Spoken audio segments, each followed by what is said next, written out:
Top quality और consistent performance के लिए सिर्फ सिल्वर पंप नाम याद रखना।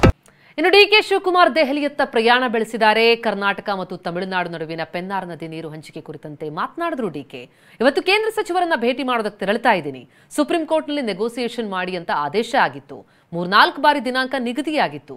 ನಾವು ಅವರಿಗೆ ಮನವಿ ಮಾಡಿದ್ವಿ. ಈಗ ಅಂತಿಮವಾಗಿ ಫೈನಲ್ ಸೆಟಲ್ಮೆಂಟ್ ಮಾಡಿ ಅಂತ ಕೋರ್ಟ್ ಮುಂದೆ ಈ ರೀತಿ ತಿಳಿಸಿದೆ. ಅದಕ್ಕೆ ಸಮಯ ನಿಗದಿ ಮಾಡೋದಕ್ಕೆ ತೆರಳುತ್ತಾ ಇದ್ದೀವಿ ಅಂತ ಹೇಳಿದ್ದಾರೆ.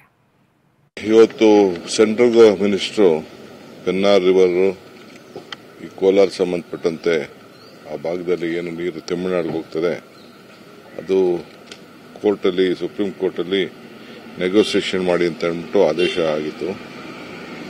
3 ಸತಿ ಡೇಟ್ ಫಿಕ್ಸ್ ಆಗಿತ್ತು. ನಾವು ಅವ್ರಿಗೆ ರಿಕ್ವೆಸ್ಟ್ ಮಾಡ್ಕೊಂಡಿದ್ದು. ಈಗ ಫೈನಲ್ ಕೋರ್ಟ್ ಹೇಳಿದ್ದಾರೆ ಈ ಒಂದು ಫೈನಲ್ ಸೆಟಲ್ಮೆಂಟ್ ಮಾಡಿ ನಮ್ಮ ಮುಂದೆ ಇಡಿ ಅಂತ ಹೇಳಿದ್ದಾರೆ. ಸೊ ಅದಕ್ಕೆ ಟೈಮ್ ಫಿಕ್ಸ್ ಮಾಡಿತ್ತು, ಹೋಗಿದ್ದೀವಿ. ಬಟ್ ನನಗೆ ಮಧ್ಯರಾತ್ರಿ ಒಂದು ಮೆಸೇಜ್ ಬಂದಿದೆ, ಅವ್ರು ತಮಿಳುನಾಡವರೇನೋ ಸಪ್ರೇಟಾಗಿ ಮೀಟ್ ಮಾಡ್ತೀವಿ ಅಂತ ಹೇಳಿದ್ರು ಅಂತ. ಇದು ಎಷ್ಟು ನಿಜಾನ ಸುಳ್ಳು ನಂಗೆ ಗೊತ್ತಿಲ್ಲ. ಬಟ್ ನಾನಂತೂ ಹೋಗ್ತಾ ಇದ್ದೀನಿ, ಯಾಕಂದರೆ ಆಹ್ವಾನ ಬಂದಿರೋದ್ರಿಂದ ನಾವು